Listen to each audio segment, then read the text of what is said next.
Hello, everybody. Welcome to the Sunday service. Working. It's just working. We've actually nailed it, haven't we? It's a Christmas miracle, Drew. Honestly, yeah.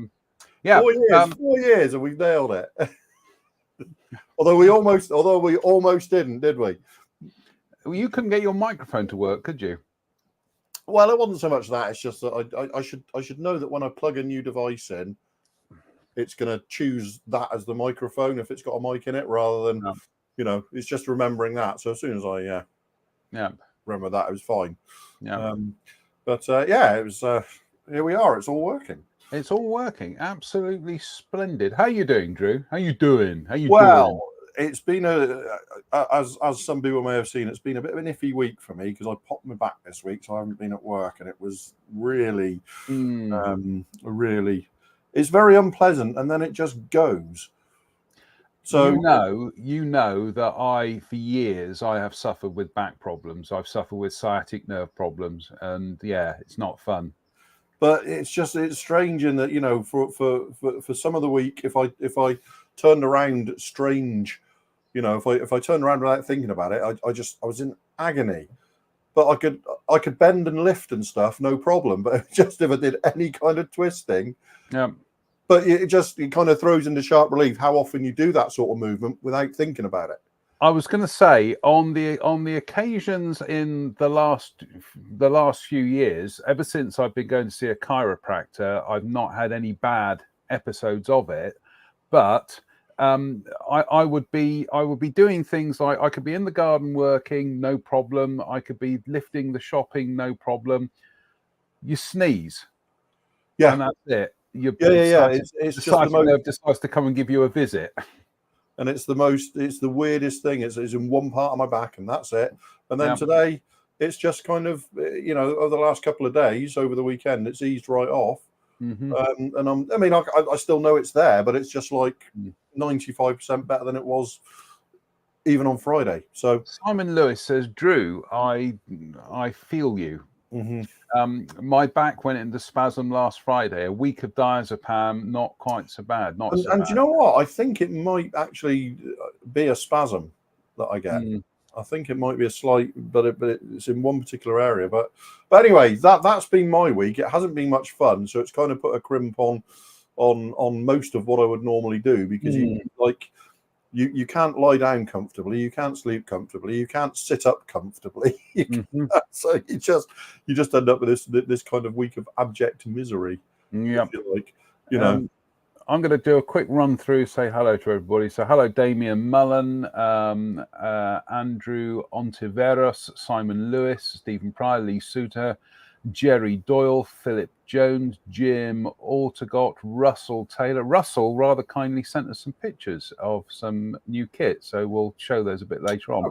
Adam Cooper, Mark Ryan, Greg Woodbridge, Dave Fleming, Rory's modelling page, Theron Hampton, scrolls down. We are going to get T-shirts made with that on. Mike Williams, Andy King, Phil, Davros Halfbeard, Shane Weir, good day Shane, Simon James Colley, Dave Coward, Philip Prisk, Kev Tinker, John Connolly, some bloke called Christopher Joseph Buchholz. Have you ever heard of him?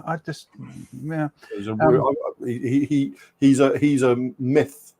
Yeah, he's a myth, or a mister.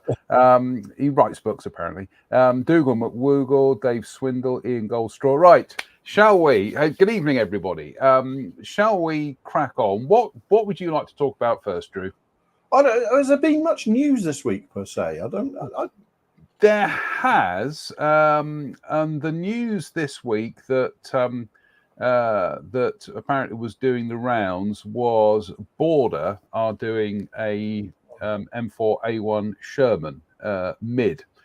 However, as with most new kit releases these days, the Red Pen Brigade were out, and it seems that what happened was that when Border took this photograph, they mated the wrong turret to the wrong hull. That's apparently the long and the short of it. So we'll just have to wait until the kit comes out. Then, then get the red Sharpies out. But no, from what we've seen of the model, it looks absolutely terrific. As long as they've got the right hull and right turret. But it's a Sherman, Drew. You can't go, if you can't make money with a Sherman tank kit, then well, yeah, I mean, it's they built tens and tens of thousands of them, and there's almost as many variants as there is whatever's. You know what I mean? It's just you're never going to, as a piece of armor that isn't German, you're not going to go wrong, are you? No. And the remarkable thing is, it wasn't until oh my goodness me, must have been about 2005. I had to build the Italeri Fury Sherman for Bovington for their Fury display. Hold on to your horses, folks. That was the first 1/35th scale Sherman I'd ever built in my life. Never built one. I don't think I've ever built one. I've got a couple in the stash. I've got a Firefly and a couple of other ones. Yeah, it's really interesting reading James Holland's book about the yeomanry. And discussing the Firefly and how the 76mm cannon actually generally turned out to be more successful than the 17-pounder for various reasons, because they could mob them. Because there was more of them, they could mob the Germans with them, and it was just as effective. And the Firefly really wasn't as good as it's always made out to be. Still my favourite looking one, but I was going to say it's a fabulous looking Sherman variant. Yeah. Whether it's any good or not, we'll let history. You can't take that away from me. I just even as a kid making the little Airfix one, and Matchbox. Well, hang on, I'll come to that in a second. I made the little Airfix Sherman a number of times, but I never, always proportionally. It always kind of like, nothing wrong with the kit, but I didn't like the balance of it. Then I got the Matchbox Firefly. Oh my goodness me, that was the perfect Sherman shape, wasn't it? Absolutely stellar. The Sherman Firefly, just a brilliant. I love the look of it. I just love that balance with the turret box and the 17-pounder gun, and yeah. My favourite. Yeah, I remain a Firefly enthusiast. That's in fact, I think Fireflies are the only Shermans I've ever built. That was a 3-hour one I built, if you remember. 48 scale one, wasn't it? Yeah. That was over 10 years ago now.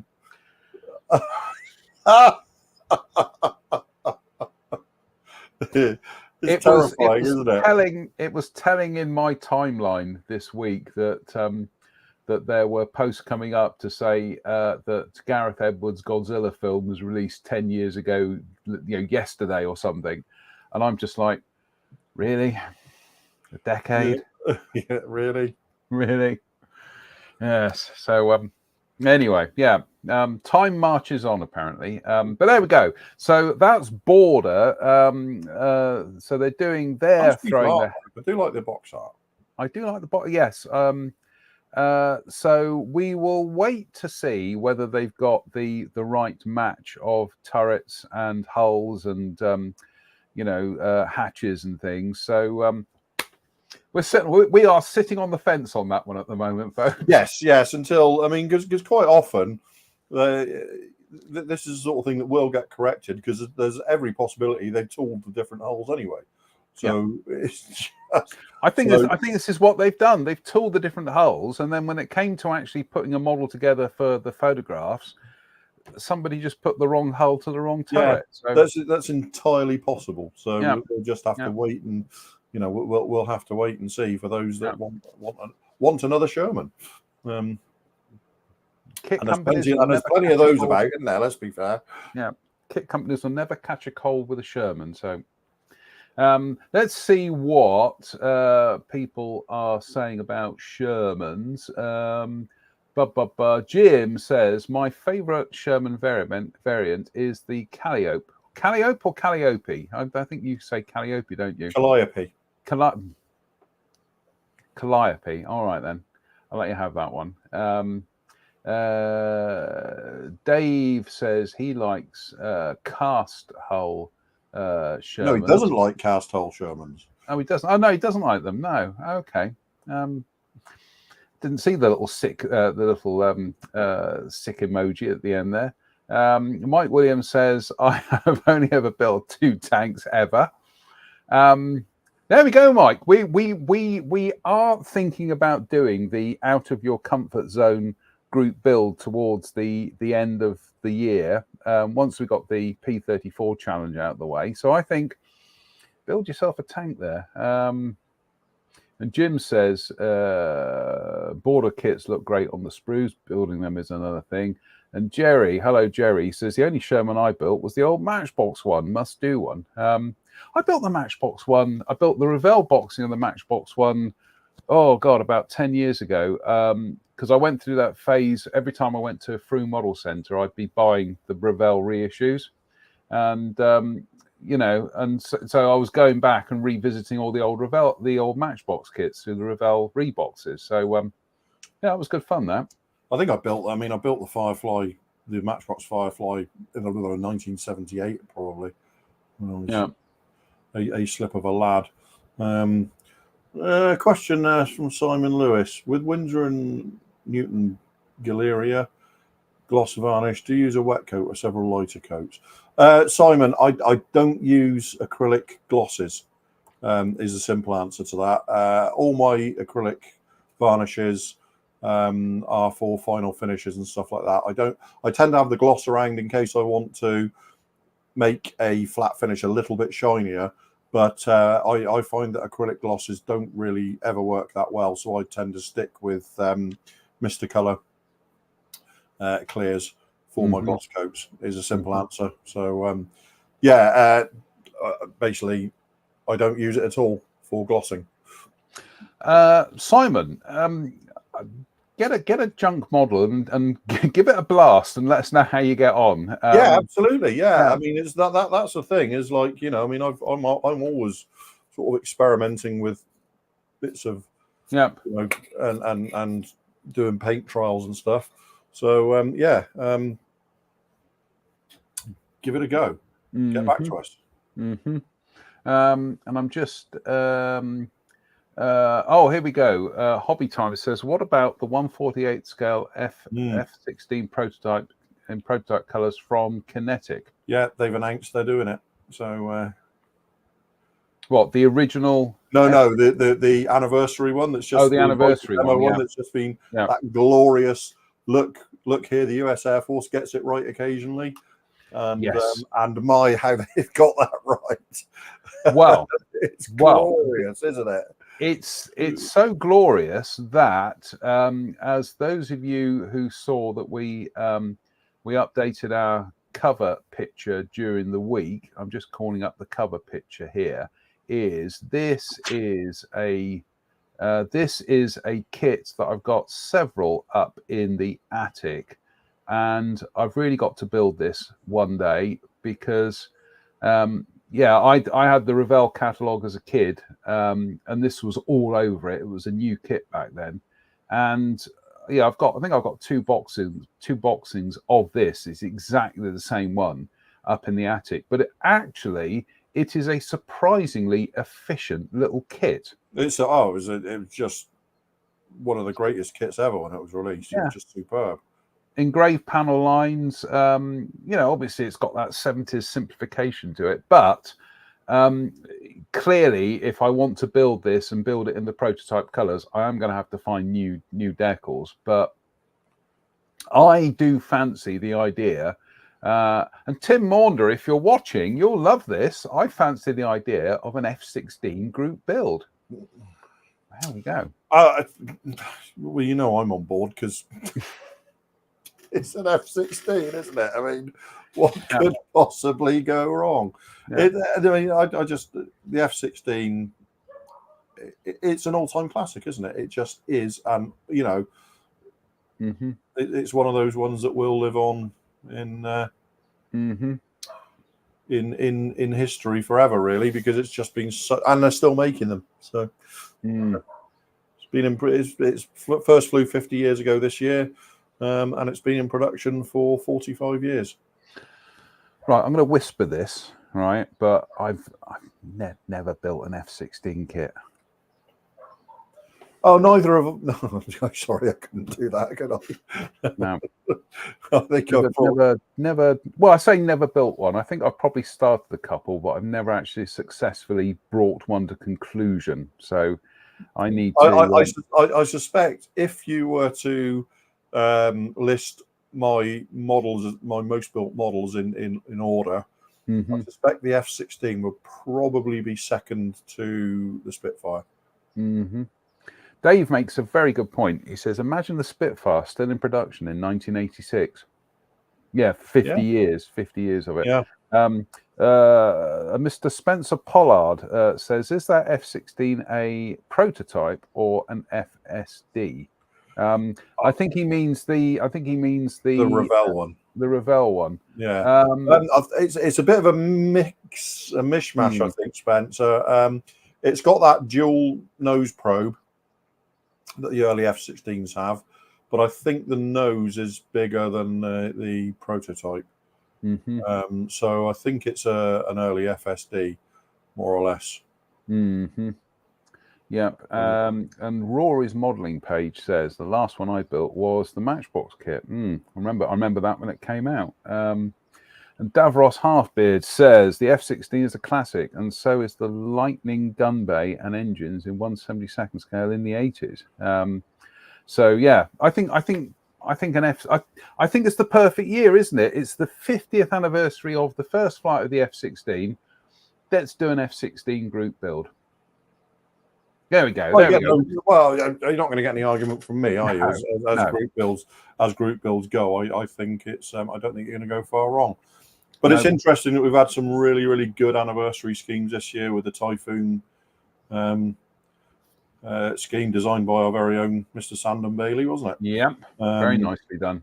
So they've done a really, really nice job with that as well. So it's nice to see. It's nice to see some of these schemes being done correctly without having to go, oh Lord, just show me the French one because that's going to be done right. Yeah. No, it is a refreshing change to see tasteful anniversary schemes, isn't it? Not ones that not what I would call little anniversary schemes where they just throw everything at it. It's just awful ones, isn't it? Yeah. Right. What have you been up to then, young man? Come on then. Oh, it's still the I've got the Invader is getting there. It's actually been quite a lot of work, if I'm honest. Mostly my fault, but a lot of the wings aren't glued on yet. So it's just been a few rounds of basically filling and polishing. Not massive amounts of filler, it should be said, but I did want to get it just right. And because you've got this entire top section here is a separate part. You've got a fairing around the wing there, and you can lose that fairing quite quickly when you're blending that in because you don't want a join line along it. So I went around with a scriber and scribed that fairing in. And you're doing that in camo, aren't you? Yes. It's all gone to all this lot has been had some primer over it after sanding in and rescribing the detail. That's the resin nose we were discussing last week. That's in place and fitted very, very nicely indeed. But I had to rescribe the detail there when I blended that in. Obviously, it's got about I don't know how many grams of weight in the nose there, but let's just say it's balanced. What was the problem with the kit nose? It's about 6 millimeters too short. Oh, good Lord. And it's the gun noses, both of the gun noses, 6 gun and 8 gun nose. They're both about 6 millimeters too short. So there's a Facebook Invader group. Some guy designed and these replacement noses, which are just absolutely beautifully done, and then he put them on Colts 3D. So I bought the STLs from Colts 3D and printed them myself at home. So it just means that you end up with sort of a collection of noses and things as you print a few out at a time. And there's also so there's the, if I show you the difference, there's the kit, there's the noses that comes in the kit. Yeah. And so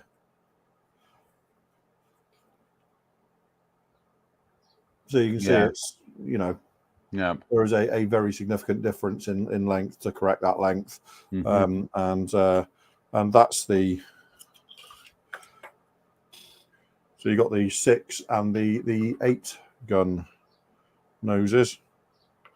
Let's put them so they're both up the right way.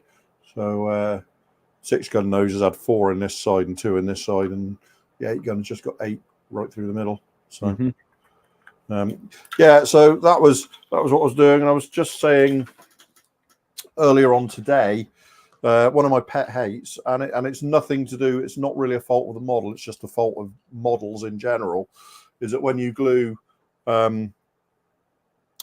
tank halves together, like drop tank halves, if it's got circumferential detail, it becomes a nightmare if it doesn't match perfectly and you try and describe it to make it good. Yep. So eventually it was just quicker for me to go onto Fusion 360 and design a replacement tank to print, which has got all the circumferential detail molded in already, and doesn't require any cleanup of that detail. So that'll pop on there like beautiful. So there's a bit of detail to be added to it yet. This is a test print. So obviously you go through iterations. So that's been primed with Tamiya fine surface primer and polished just to see how it looks. And I think I got it pretty good first try, actually. There's the kit one on the right of the screen, and this one here. Where would you put the print supports on that? Well, in actual fact, it's split right through the middle there. All right. So it's split and keyed. So that's been put together, and the join just needed a very small bead of super glue and sanded through. It took about 10 minutes. And I had to restore that panel line there. But restoring a panel line on a straight surface is much easier than it is trying to get matched surfaces on a circumference. So it's done in two halves. They're keyed. They slip together with a bit of glue, and with a little bit of. I mean, that took from cutting them off the supports to get in there was about 10 minutes work. So and it also means that because it's printed in 2 parts, it's also hollow, so it's also much lighter than a solid tank would be. So that's my first. There's a little bit of work to go on that yet. I've got to add some details, some navigation lights and stuff need adding. But as a first look, as a first go, I'm pretty happy with what I've got here. So all hail Fusion 360. Well, you say that. We've got a comment. Oops, Daisy. We've got a comment from Hobby Time. There we go. We're getting there in the end. He says, I need one of them noses, but can't have 3D printer due to health issues. So, Drew, if you have a chat with him, do you reckon you could sort something out between the pair of you? And my thing there is I'm quite happy to do that, but we need to arrange for payment to be made to to the original designer, because it would certainly be grossly unfair of me to say I've bought that STL and then start putting them off for people. If it was my own design, it wouldn't be a problem. Okay. Well, I'll leave you to sort that out between you. What have I been up to? Well, what have I been up to indeed? I have been absolutely ankle deep in my P34 challenge, which I got to say, I'm having an absolute blast with this. So let's just switch cameras. There we go. So here is my box of bits. Where are we up to at the moment? Well, this isn't the box of bits, but we have I'll go and get the box of bits actually. Duh. Here we go. This is the box of bits, and it's a Poundland compartment organizer. But what I have done is, he said, hitting the camera with the lid. What I've done is I've made little labels that I put in each compartment, so that as I'm working through the instructions, I know what I've got to paint everything, more or less. There is some detail painting to be done on some of these odds and ends. But for example, these are just mostly kind of gunmetal. These are all the bits that are semi-gloss black. So it's just breaking it down into into a kind of trying to put it together into a logical sequence. We've got the let's just move that out of the way. So we've got the cockpit shell, which took a little bit of sanding just to get rid of that seam. And the other thing I did was ran some super glue inside and gave it some of the liquid gravity metal beads. And ladies and gentlemen, if you haven't got any of this, invest in some, because it's one of the best things I've ever bought. I think they're about £6-7. So I've that was one of the first things I glued together, and I'm just going to let that really kind of settle for a bit longer. But we've got the spoilers all done. Spoilers. We've got other bits of supports and things and whatnot. So it's got to that stage where I was going through the instruction sheet and just literally ticking off the stuff as I'm doing it. And just marking, once I've done something, that's it, mark it with a pen. Yeah. So the other thing I was doing was, once sprues were cleared, I was chopping them up into little pieces and putting them in the bin. So we're done with them. I'm still slightly confused. There are still some bits on the sprues that I'm still trying to find on the instructions. But as far as sprue D goes, there we go. So there's sprue D. I've just got those hubcaps to deal with and find out where that bit goes. But that's it. That will be all of the sprues accounted for. And then we can prime it and get on with it. So the one thing I haven't done, I know Anthony Bird was being quite fastidious about this, but if I show you the underside on this one is, Anthony was, like I say, he was being very, there we go. He was getting rid of all these sink marks. And I admire him for doing that, but on my model, no, I'm not going to. I really am not going to do that. You're curbsiding like a champ. I am curbsiding. Well, I am curbsiding like a champ. For example, this is the battery compartment for the working feature. Yes, I could fill it, but nobody is going to pick this model up and look at the undersides. I'm not going to photograph the undersides. So I am going to cheat like a champ and not worry about that bit.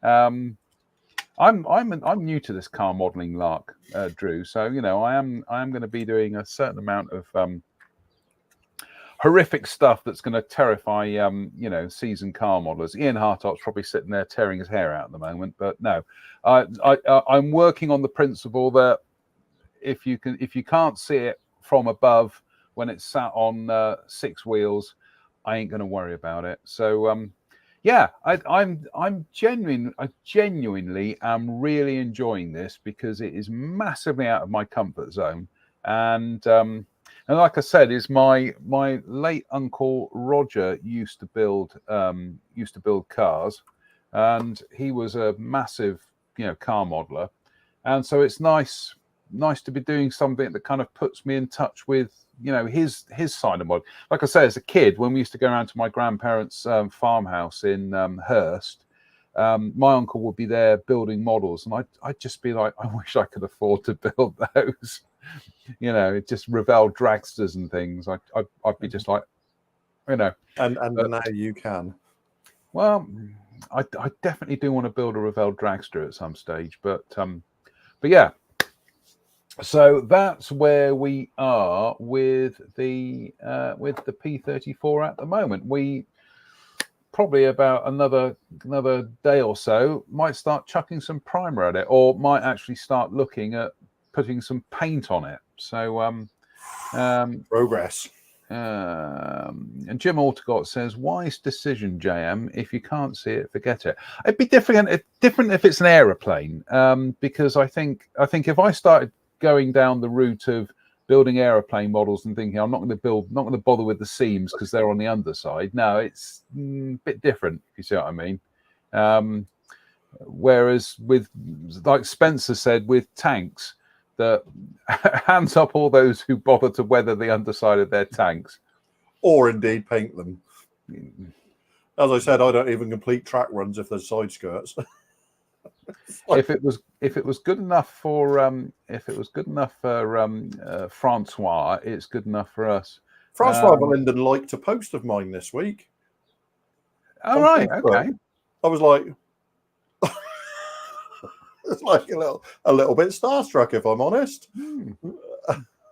Andy King actually, it was the post about not doing track runs if it's got side skirts. Because it was from something Spencer did about a year ago, and suddenly it's one of those zombie posts that takes life again. And Francois Verlinden sort of liked my response, and I was like a little bit starstruck, if I'm honest. And Andy King says, "Did your uncle have a country place that no one knows about?" Very good. I do like an audience that. But it's going to be blue. It's not going to be a gleaming alloy air car, is it? It's not going to be a gleaming alloy air car. Yeah, it's going to be. I'm building this one in the just that iconic blue finish. So despite the fact that I've got the wrong kit, because the kit I've got is actually the oops daisy. Oops. Try it again. I've got the blue and white one, but I'm kind of like working with 2 different sets of instructions here and. Passing between them, passing as in PASSING and PARSING. So Jim Altegott says, "From a better banished time." See, I do like it. We're all here, aren't we? We're all here, right? So what else have you been working on, Drew? Well, I haven't been working on anything really, but I did manage to drag my limping, pained backside out to the scale model shed this week. Where Andy was kind enough to donate this to the Interesting Model Company. So this is the Royal Class P51B issue. I have to say, I did then go and buy the Overlord anyway. so I've got a lot of Mustangs. So thanks hugely to Andy at Scale Model Shed for that. It's just I can't recommend his place highly enough. It's an absolutely superb little shop, and especially if you like tools and stuff like that. But should we have a little look at this, John? Go on then. Go on. Have a little look at this. Go on. So obviously it's a Royal class, so there's 2 kits in there. So I'm not going to take anything out of the plastic at this point. So let's just have a look at the sprues. So obviously everything's doubled up. The actual kit, there's pictures all over the internet of this kit at the moment, and a lot of people have finished them. So I think buy with confidence is what you can say here, John. So that's 2 sets of clear sprues. The wing sprues. Now we've had some people talking about the fact that the center here is bent on a lot of these, and it's bent on both of these. It's literally seconds to put that right. So people have been talking about getting replacements and all sorts of malarkey this week. Drew, your human rights, come on. Well, yeah, I know. Call me old-fashioned, but yeah, it's call you a modeler. Yeah, it's a really fragile part of the aeroplane, and if you do the undercarriage down, the doors are going to hang down anyway. It's going to be completely invisible, regardless. Yep. But the thing, obviously, being a royal class, you get a lot of extras with it. So the first extra is this little thing, which is like a presentation penny. And I have to say, amongst all of the Edward Royal class extras I've had in the past, this has to be one of my favourites. Yeah. It's absolutely, it's a little enamel pin. It's absolutely beautifully done. I really, really like it. So it's a Mighty 8th Edward P51B, P51D. So I think we can agree that's a really nice, it doesn't aid the kit in any way, but as an extra, we've had glasses and stuff like that and bits of Focke-Wulfs and stuff in these things in the past. But for some reason, I really, really like this. Yeah. I think this has made it worth it. That's really, really nice. Mm. So there's I'm not going to get, that's obviously a print of the box art, which will, just have a look. So, which we can, that's the Overlord box art. So, which will be, that's worth framing, isn't it? Yes. Yeah. So we've got a set of brassing parts here. So let's have a little look.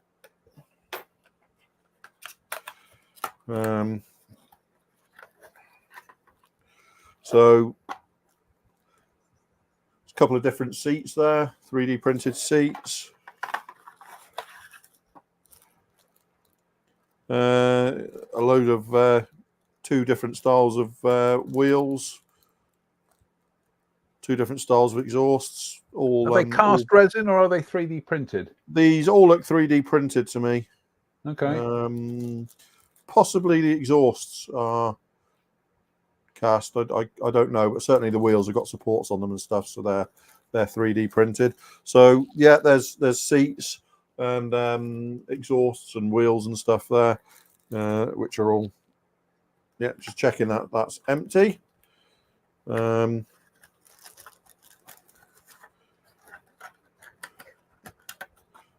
then there's one space 3D printed decal for the instrument panel and some placards and stuff.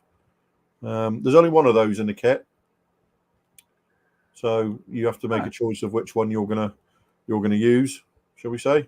Oh, so 2 kits, but only 1 set of placards. Yeah, but I mean, to be fair, you've got 2 sets of coloured photo etch as well, which have all the instrument panels and stuff on them. So, there's that.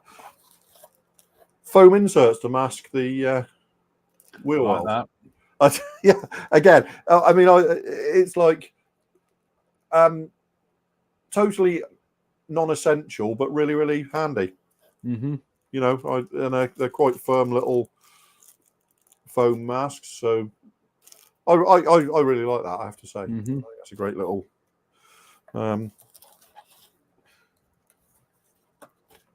canopy masks. A massive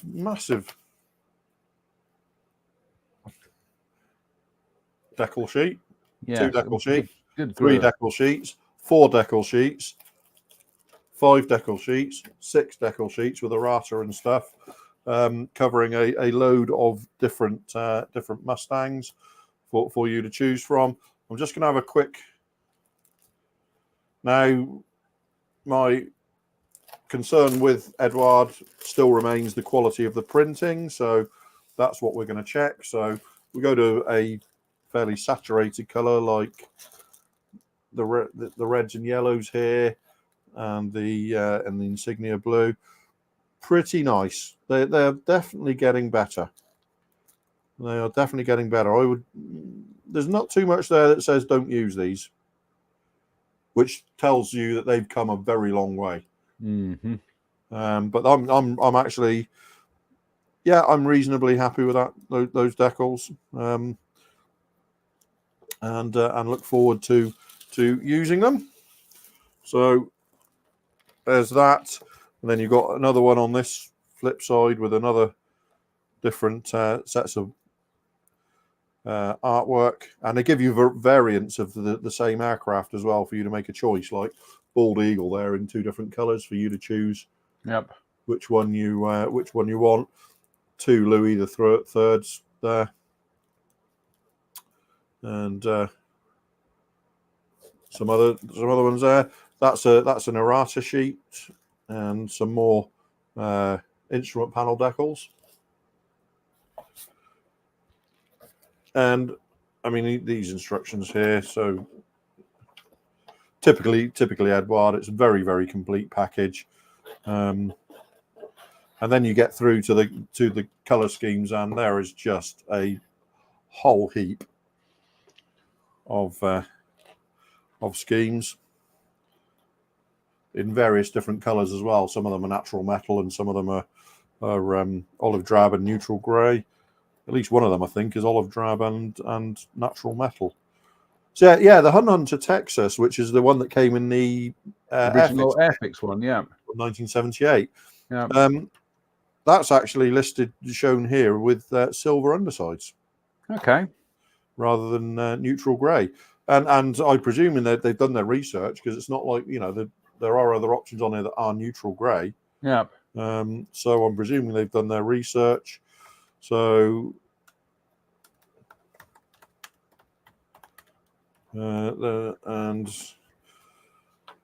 Scarlet Kate, and there's an RAF one there.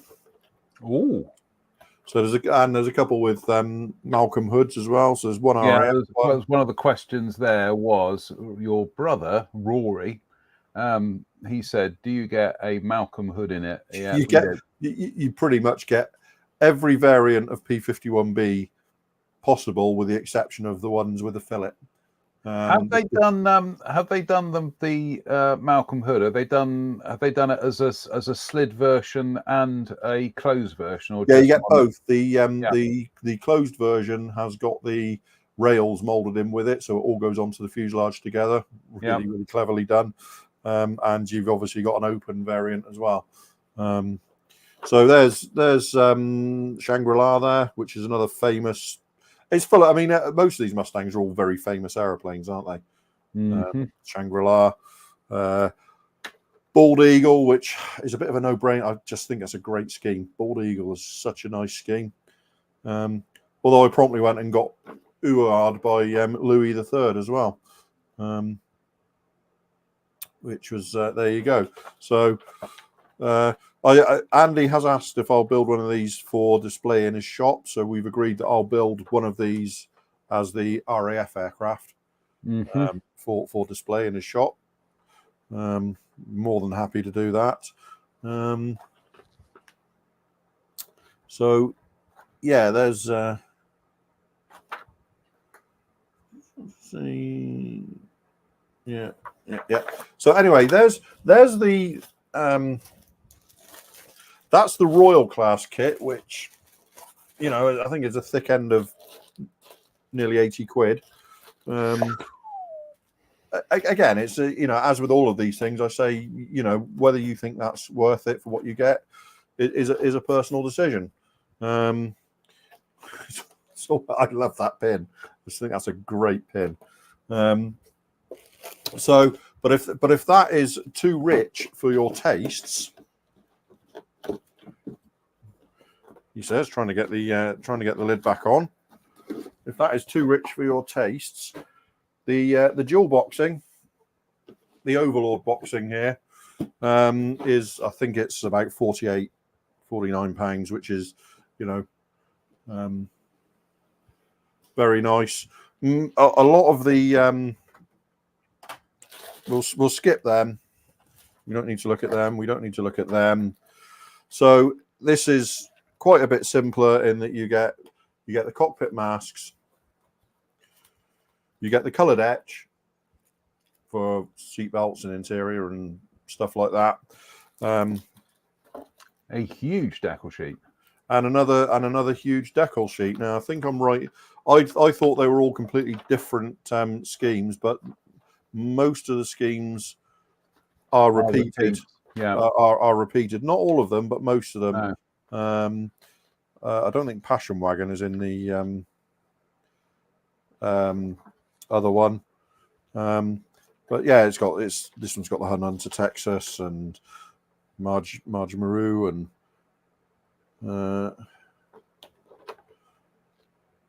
so yeah, most of the schemes are repeated, so including that RAF one there. But yeah, that is 2 complete kits with masks, etch, for, like I say, I think it's about 40. It's just under 50 quid anyway. So if the Royal class is too much for you, and obviously there'll be other ones along, as I think they have tooled a fuselage with the fillet, so there'll obviously be some possibly Pacific based ones and stuff to come. So I think that's a great piece of box art though. Yes, I do like that. I do like the one right in the foreground with the blue nose. Is that a Bodney aircraft? Well, it will be, yeah. What I like about it is that it's rare. It's unusual to see a blue nose, but in olive drab and neutral grey. Yes, normally the blue noses are like the aircraft behind it on natural metal. So that is where we are. Talking of US Air Force, US Army Air Force, and that sort of thing. I see Clarence Bud Anderson passed away this week. 102 years old though. Yeah, absolutely. He's 102 years old. So fare thee well, Mr. Anderson. Another legend of the war gone. Now, to answer your question about that underside colour, that does look like painted aluminium, doesn't it? It's odd, isn't it? It's very rough, isn't it? It's definitely got, to my mind, it looks like it's got a bit of a sheen to it. It doesn't scan. My gut feeling is that isn't neutral grey. It's just got that kind of, it's got that slight kind of pearlescence to it that you get with painted aluminium. Yes, yeah. I mean, I have no reason to doubt Edward's research. No, I haven't. And it's scratched up and stuff, isn't it? So yeah, I would go with that. I would like to build it just as a tribute to the Airfix kit. But I think the 2 that I really want to build, I want to build the RF one, obviously, because that's what Andy and I agreed on, and I'd like to do Bald Eagle as well. Yeah, I like Bald Eagle, so I'd like to do that as well. So as Steve Moore said, we also lost Sharky Ward this week. Yes, indeed, which is a shocker. Mr. Sea Harrier, young as well, 80 years old. Yeah, it's quite remarkable that you think when he was his exploits down in the South Atlantic, he was only in his kind of mid to late 30s. That's well, I worked out 38, 39 when he was commanding 801. down south. And I mean, I'm sure you remember that as much as I do, John, because we were both sort of young teenagers at the time, and I guess you'd say we didn't really have any grasp of what war was about at that age. So it was boys' own excitement, wasn't it? It really was. We got a comment here. A comment here from Mike Figg. He says that is almost certainly unpainted aluminium. The serial number for this aircraft indicates that it was delivered unpainted. Wow, fabulous! Yeah. That's like I say. I mean, there's no reason why I would doubt Edward's research on that at all. So. Well, thank you for that, Mike. Because, like I say, looking at that photograph, it definitely doesn't look like neutral grey can be quite a dark colour, can't it? Because it was 50%. I seem to remember in an article in Fine Scale Modeler, it was 50% white and 50% black, and it was that simple. And that was the. I probably got that wrong, but that was the thinking behind it. So it is quite a it's quite a kind of darkish grey, really. But that it does look like a fabulous kit. I take it that they've gone to town with all the rivet detail and everything. Oh God, yeah. Just take that as a given then. Well, they did it on the D model. You know, they're not gonna not do it on the next one, are they? They're not going to do it. Yes, exactly. Okay. I got to say, have you ever seen the photographs of the Malcolm hooded RAF ones, but they were painted aluminium, or they were in natural metal, either painted aluminium or natural metal. They were silver anyway. Seen some, yeah. It's just such a fabulous looking scheme. It's that I think that's what I do. That's what I do if I could find the time to build one. Ha ha ha. So this is the problem we've got, Drew. Oops, Daisy. This is the problem we've got is that it's not that unlike say like the 80s when people used to sit around and they used to kind of like mutter into their beer about, well, there's no new kits coming out. There's far too many coming out. I hesitate to say it's a nightmare because we ought to be celebrating it. But first world problems, though, isn't it? You know what we mean, Gav. Yeah, it's first world problems. It's just so much good stuff coming out at the moment. And look, we've said this before, but we truly are living in a fabulous new golden age for this hobby of just the quality of releases, the way 3D printing has brought a new dimension to everything, the quality of decals, the quality of the research, the actual quality of the finished models you're seeing out there is just astonishing. The way technology has enhanced this hobby, the YouTube channels, people being able to share stuff on social media. Honestly, it's there will be people growing up with this hobby for whom all of this will be completely normal. It would have been there. These are the people for whom the internet is completely normal and not some newfangled invention that we're still trying to get to grips with. Yep. No, absolutely. Absolutely. So yes, I'm going to be doing bits and pieces for my P34 this week. Also, I do want to just give Tim Maunder a shout because yet again I will do a pop-up live on the wonderful tool that he bought me for my birthday, which is the Despy. I'm just trying to change cameras here. It's the Despy reciprocating sander. So I will do a pop-up live in which I go through this and discuss it and everything. I'm sure I did use it. I might have done it on a pop-up live the other week when I was doing some of the cleanup on this P34. But it's actually a very useful tool, and and so Tim bought me that. So thank you very much, Tim. That was very kind of you. He also got me some spare sanding heads as well, and also some of the like the sand, the Adhesive sanders.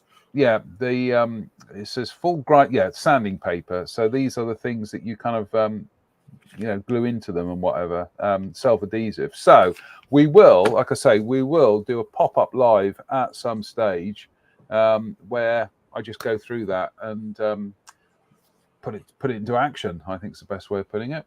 So, Drew, we are coming up to that point of the show where any other business. No, I don't think there is at the moment. It's actually been a fairly quiet week in terms of the modeler sphere, hasn't it? Yep. We haven't had a tsunami of of new releases or anything like we normally seem to have. So no, I don't really have anything to add. Obviously, I need to start one of those Mustangs, but I'm still kind of I'm loath to stop the Invader now I've got this far. Oh, goodness me. Russell has just reminded me we do have, right, bear with, folks. We do have, Russell sent some images. Oh, of yes. Yeah. Goodness me. How can I, say, duh. So bear with. I've got to jump into, other accounts now in order to get to the. Lordy, here we go. I know it's just so convoluted. It's incroyable. Here we go. Right. Okay. So Russell, apparently Aoshima. It is Aoshima. They've done a brand new Back to the Future DeLorean. So Russell's gone out and bought one. So we'll just kind of like hum through his pictures that he rather kindly sent us.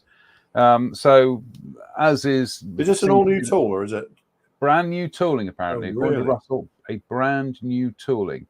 And certainly the finesse of everything it doesn't look 1980s kind of molding style. Let's put it that way. As is the norm with car kits these days, is everything's molded in different colors. Gives it that kind of lovely matchbox feel, doesn't it?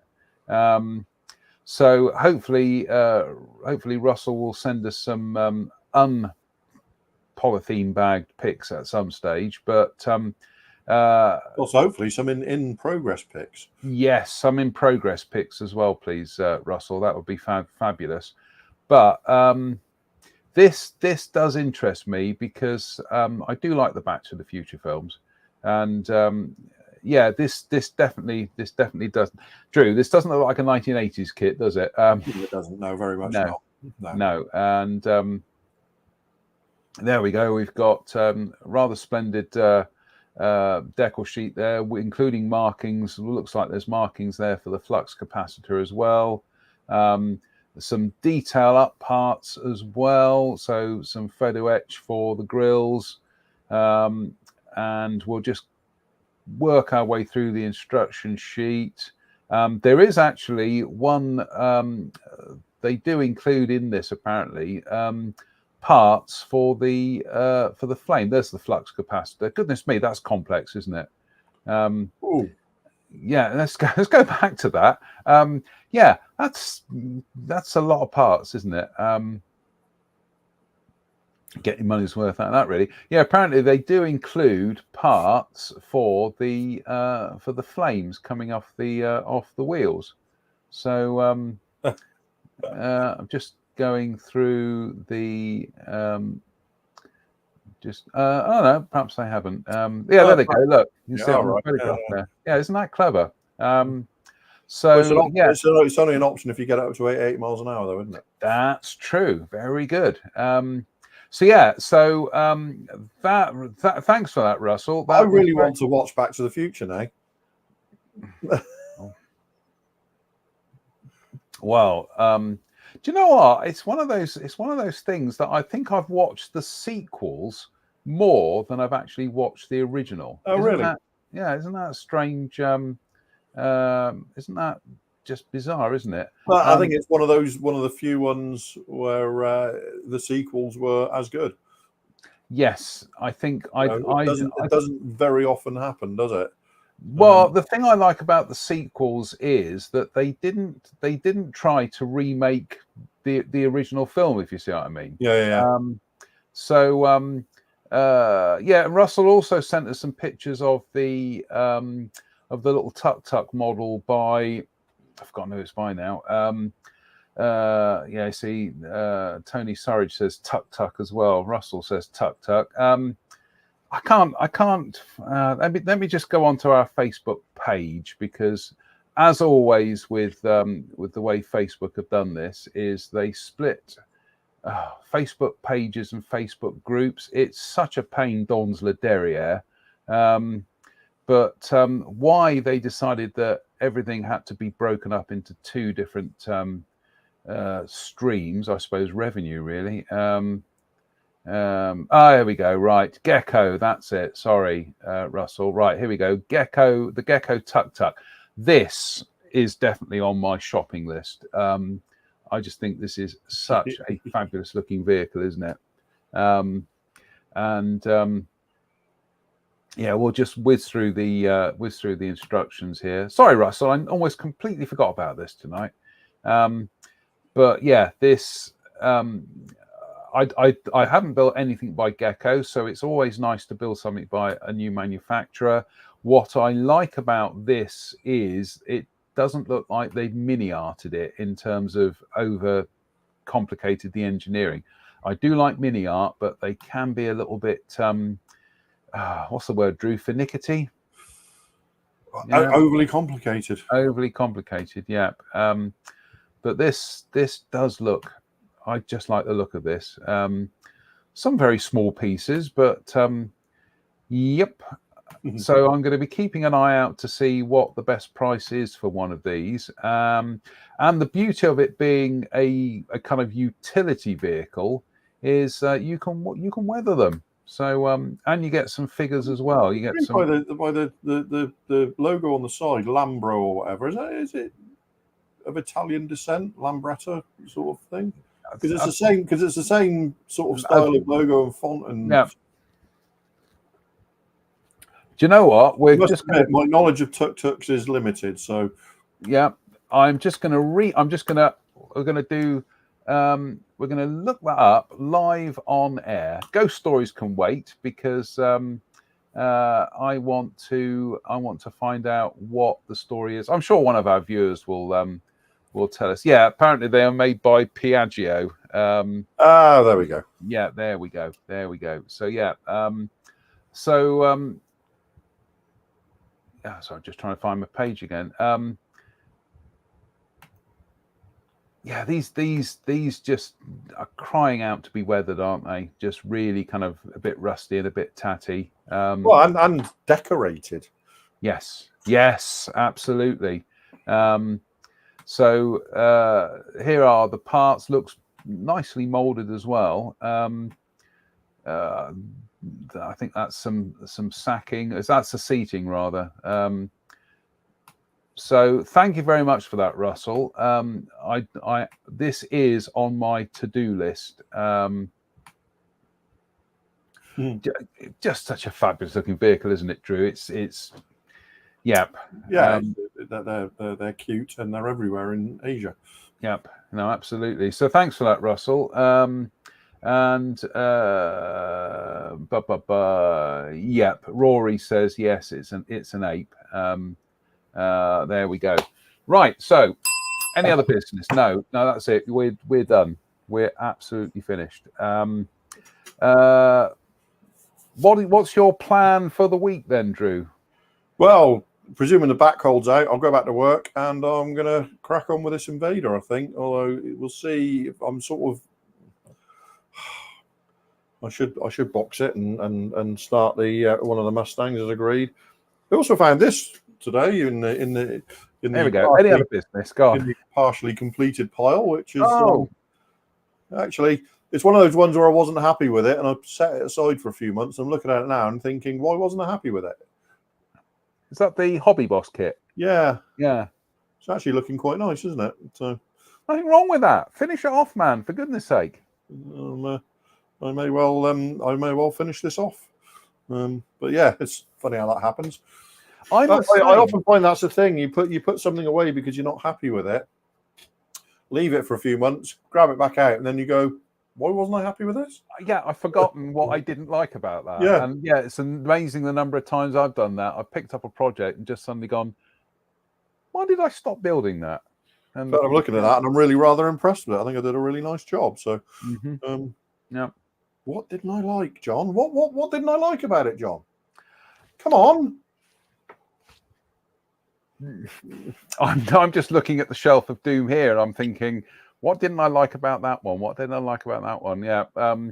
What didn't I like about the Tamiya Comet that I didn't get around to finishing it? Oh, that's right. Marcus nicked some bits off of it at the at Telford, so I couldn't finish it off. So until I have a trip to the hobby company, sorry, Marcus, dobbing it in there, but no, until we hopefully having a trip to the hobby company at some stage, so I can pick up some spares, including my canopy for my AMX that I'm desperate to finish off. So. Anyway, folks, that's it for tonight. We've overrun by nearly 10 minutes. So that's because I forgot about Russell's photographs that he sent us.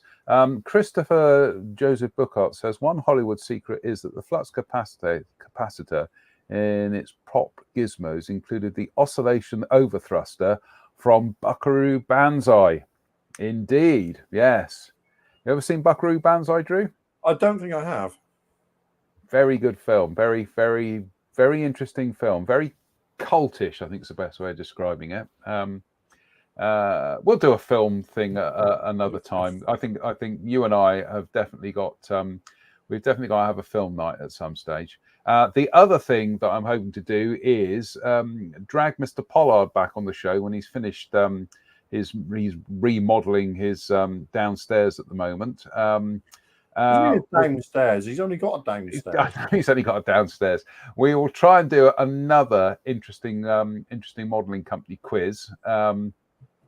Also, a reminder, folks, that you can post your own stuff and links to our public page. This is what I'm saying about Facebook splitting groups and pages up. So we've got the Interesting Modelling Company public page. You can post original material there. And also, don't forget that the P34 challenge is running pretty much to the end of the summer. So, so you've got plenty of time to join in or finish off what you've started. So yeah, join in, please. I'm actually really quite impressed, Drew, how many people have jumped on board with this, given it's a fairly niche vehicle. Cool. Yeah, absolutely. So look forward to seeing the builders. Yeah, absolutely. So until the next time, you're around next Sunday, Drew? I should be. I don't see any reason why not. It's bank holiday, isn't it, as well? So. Oh, it is. Yeah. God, am I doing something on a bank holiday? I'm just trying to remember. Yeah, I might be. No, I should be fine on the Sunday. So anyway. Until the next time, folks, go and enjoy the rest of your weekend. Hopefully, we'll see you next Sunday for another Sunday service. Might do a pop-up live during the week. Wink.